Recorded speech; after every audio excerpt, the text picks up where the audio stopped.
cột đọt nhám hết cứng xong để nhóm miến ui này sẽ cô bao giờ ở làng ô khăn mình tên máu món á thôi sẽ mẹ lại với nhóm miến chỉ mỗi nhóm sẵn chối sạc tấm brắng tấm cỏ hóm tấm gió hai nhóm bông mòn tao hạ lấy nắng chập đau thôi chỉ mỗi nhóm từng ở cái ní từ bóng lái nhóm chập đau nhưng sẽ cô bao giờ ngày xa hết đấy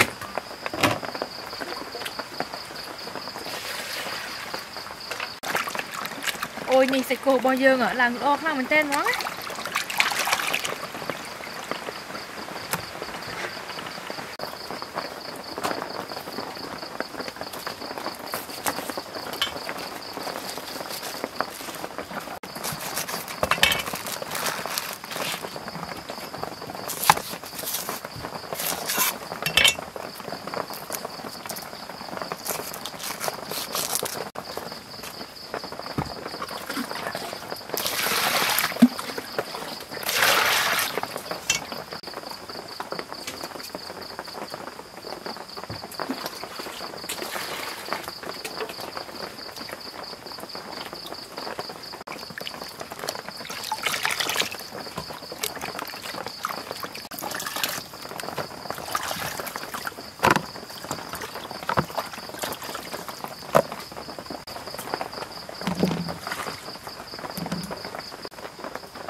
tấm gió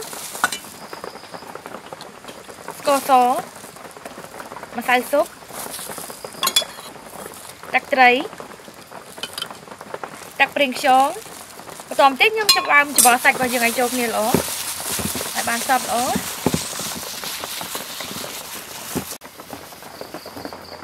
tòm tết nhưng ta tầm tết thì chó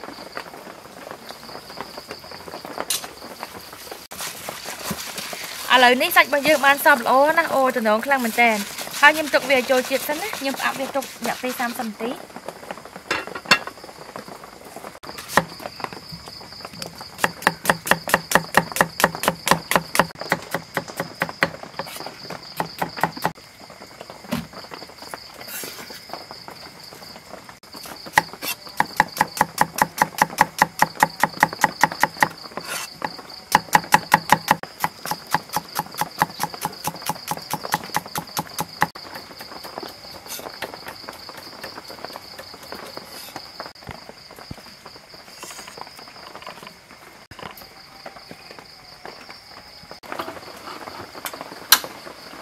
lời ní nhâm chụp đâm là cha sạch bao dưới các bình cha đi chỗ tòm tết chúng ta sạch cô bao nhiêu đi chỗ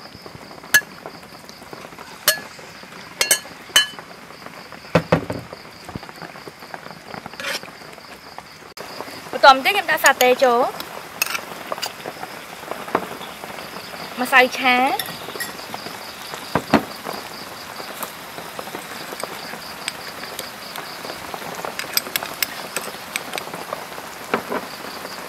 đặc sụp món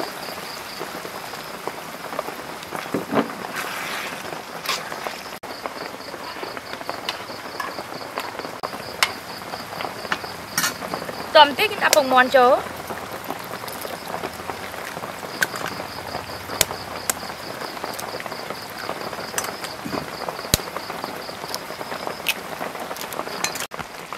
nhưng đặt tôm có hóm tôm brắng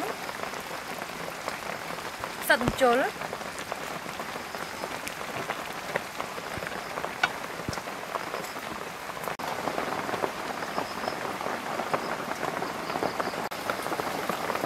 ôi còn thợ bạc móc khăn là chui mau món cái này à lấy ní nhâm hối sặc tôm thì lớn ôi làm chui hơi cho nó xanh khăn tèn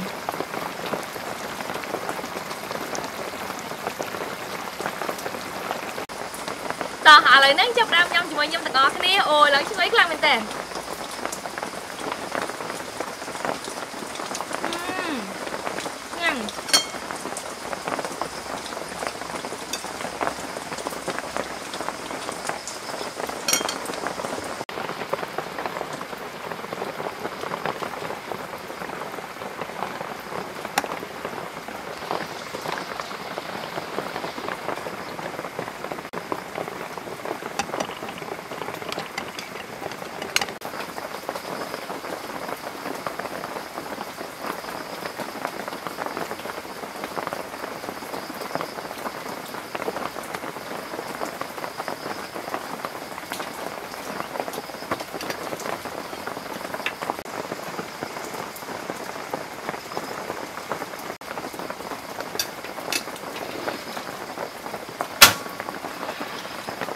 អូគុណច្រើនអ្នកទាំងអស់គ្នាបាយបាយ